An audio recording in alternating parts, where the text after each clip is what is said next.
খুবই বন্ধু, এরম নয় যে ওর সাথে রোজ দেখা হতো উঠতে বসতে, কিন্তু বিশেষ বিশেষ মুহূর্ত যেগুলো ওর জীবনে কাটিয়েছে সেগুলো স্পেশাল মুহূর্তগুলো চন্দ্রবিন্দুর সাথে কাটিয়েছে। যেমন ওর হানিমুন চন্দ্রবিন্দুর সাথে হয়েছিল। আমরা একটা অনুষ্ঠান করতে দুবাইতে গেছিলাম, সেখানে ও আমাদের সাথে গেছিল হানিমুন কাটাতে। ওর প্ল্যান ছিল অন্য জায়গায় যাওয়া, বালিতে যাওয়া, সেটা চেঞ্জ করে আমাদের সাথে যায়। সেরকম ওর বিয়ের কার্ডও আমি ডিজাইন করে দিয়েছিলাম। হ্যাঁ, তো সেইগুলো খুবই মনে পড়ে।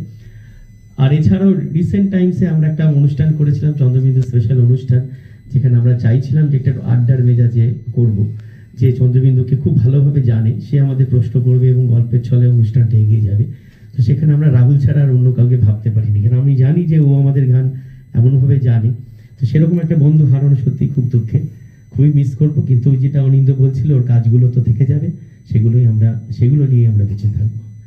আশা করি এই সিনেমাটা খুবই ভালো হয়েছে। আমি দেখিনি, আমরা কেউ তার মিউজিকও আমরা শুনিনি। হ্যাঁ, রাহুলের জন্যই আমরা আজকে এখানে এসেছি। সোমলতাও আমার খুব প্রিয় মানুষ, ও গেয়েছে, রূপম গেয়েছে, জোজো গেয়েছে। হ্যাঁ, আশা করি গানগুলো খুব ভালো হয়েছে, ওরা বেটার